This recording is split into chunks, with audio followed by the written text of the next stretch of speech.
Everybody, this is Bobby with BC Designs, and I have this very pretty card I'm going to be sharing with you guys today. Unfortunately, one of my coworkers' mothers passed away a couple of weeks ago, and I made this card and took it in for us to sign and to give to him.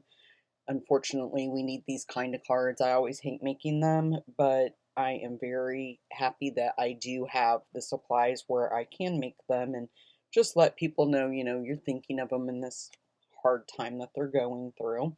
So let me show you. I used the stylus shapes to cut out the DSP, and I used the third largest one for that. And then I went ahead and die cut out the bird using the DSP again, the Nests of Winter. So that made it super easy for me because I was on a time crunch. And the card base is thick basic white, and it's 4¼ by 11, scored at 5½. And then I have a piece that is 3¾ by 5, and then this piece is going to layer on there is 3½ by 4¾ and then I got my sentiment from the Unbounded Love, and then of course I used the die. Oops, I must have left it on my machine. But it is the beautiful Winterly Treetops bundle that we're going to use. So my upline has been sharing a lot of projects that she's made doing the scoring technique, and so that is where I got my inspiration for this card. She designed one very similar to that.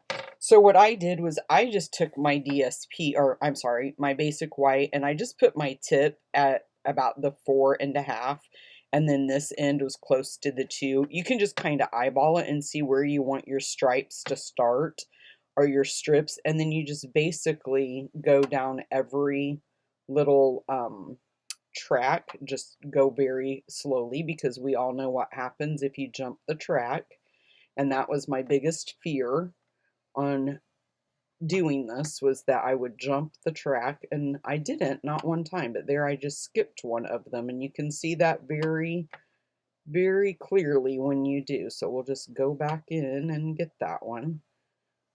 So I'm not even sure how many I didn't keep track. I didn't count. I keep skipping them. I should have put my different glasses on.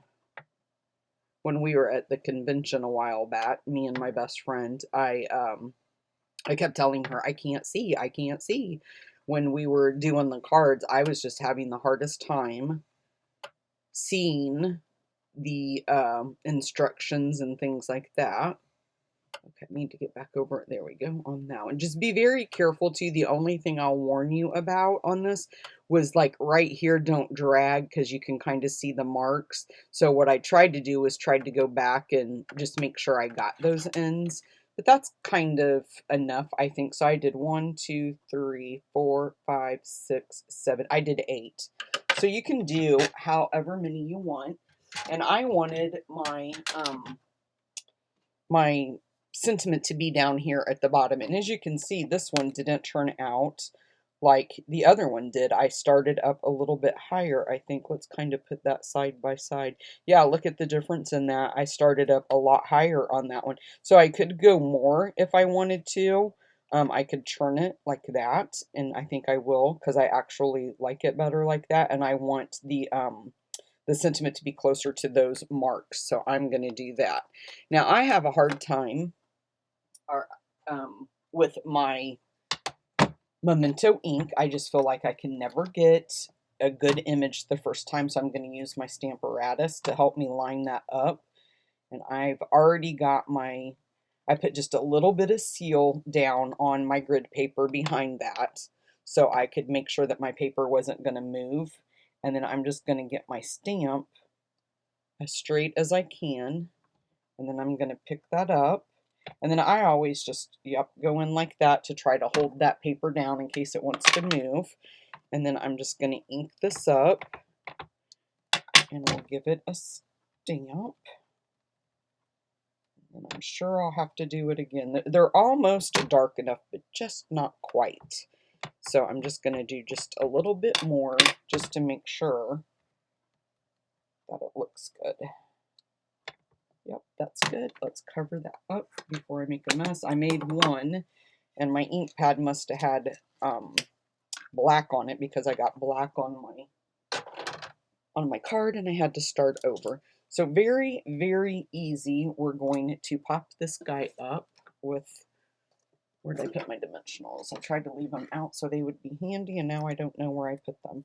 So just like on the card I made last week for you guys, I'm going to put 2 of the larger dimensionals and then just 1 behind each one of those berries, just to help keep them popped up too.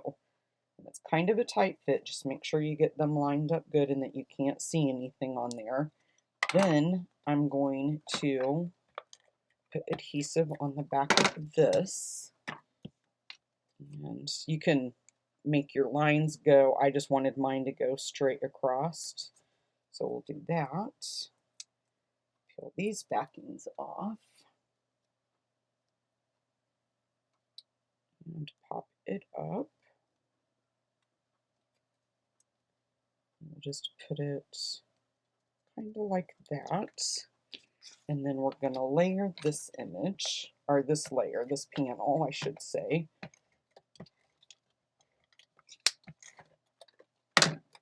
Just layer it to that piece of basic white.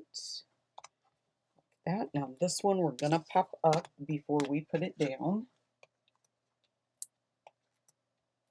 And since this was for a man, I didn't want to put too much girly stuff on there, like the gems and the ribbons and things like that. So I just chose to put the gems on there, the hollies from the, I'll tell you the exact name of it here in a minute and quit trying to make up my own name for it. And next I'm going to be sharing a wedding card because we went to a wedding. When you're watching this video, we will probably actually be at the wedding, because I have to film these a couple weeks out. When I can, I try to be ahead, but I knew I was going to be gone for the wedding, so I'm trying to get this card done and the wedding card before we actually even leave for the wedding. Okay, so these are the cherry cobbler and pearl adhesive backed berries. I love these a lot. Okay, guys, that is it for my sympathy card. I hope that you like it. Please make sure that you subscribe, leave me a comment below, and let me know what you think of the card. I will see you guys in my next video.